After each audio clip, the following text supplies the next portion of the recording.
Welcome everybody, it's Azzy, your mainstream builder here. Today I'm showing you guys a new build I built called the Flummox, meaning it's kind of a confusing base to raid. It's basically more for online, which a 54 rocket offline, and probably you can add about half of that too, so probably a 70 rocket online for about 120 to 130,000 materials, which is very cheap for about a 6 to 8 man. And I will show you a tour and a tutorial for today. So today we have 4 external TCs, 2 of them being gatehouses, and all 4 of them being disconnectables with a tour roof. I will show you the upkeep on all of these TCs. Like I said, very cheap, very efficient.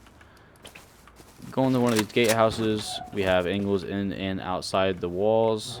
As you walk in, you're met with stone foundations with lots of large furnaces.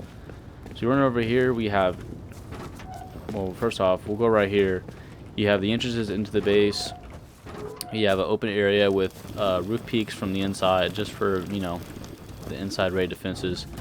But then since we have 2 passages going in, we have 2 passages going straight up. We have chutes going to the shooting floor as we go through the ladder hatches all the way up to the shooting floor. But besides that, this is the outside base. We have 360 turret covers with that in here. This TC is connected by 2 triangles with a door frame and a floor frame, and then they are also disconnectable. As we walk in, we have Dropbox loot. We have a small oil refinery. When they cannot access it from the outside, it's too far away. Then you're met with a window bar as a peak and a shotgun trap, so door campers or roof campers, raiders I mean, will not get fucked up by that. So as we walk in, we're met by garage doors and lots of furnaces, and we have Dropbox loot for some shit that you guys don't want. We have shotgun traps facing every angle. As we go up, we have hidden lockers into the walls. I guarantee you, when people are raiding, they're not going to realize that there's shit in the lockers. I recommend not using a skinned locker. As you can see, I just have it for show, but I will show you why not to in a minute.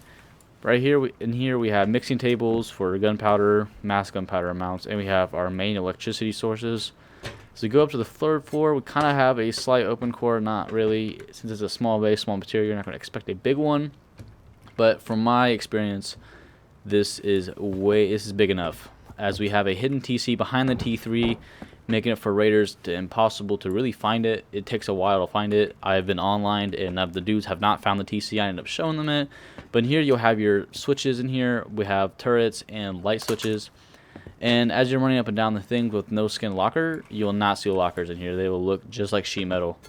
But as I'm going to put this back on, you have plenty of box spaces, each room coming with 8 small boxes and 4 large boxes. We have ramp loot rooms as well, so you're going to add in another 8 rockets to the raid. We go up here to the next story. We have bedrooms. We have 4 beds and 4 lockers. Plenty enough space for people to go up and down. And up here we have turrets facing here. So this is sheet metal here to persuade raiders from the roof to go through the stone. As they go in here, they're going to get met with turrets. Alright, so since we're in our first panic room, we're going to go into the second panic room with shotgun traps facing different angles into the shooting floor. But you see, this is very, very easy to defend your shooting floor from the inside out. We have roof access here with a shotgun trap under, so they're going to have to use grenades or extra rockets to destroy it.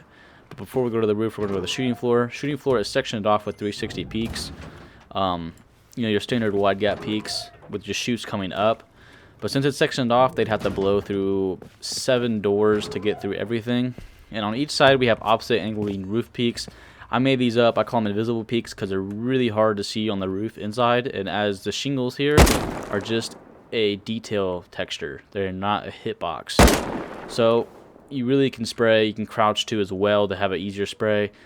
And a stability issue here is an issue because you cannot place another roof here, but as you can see, this should be plenty.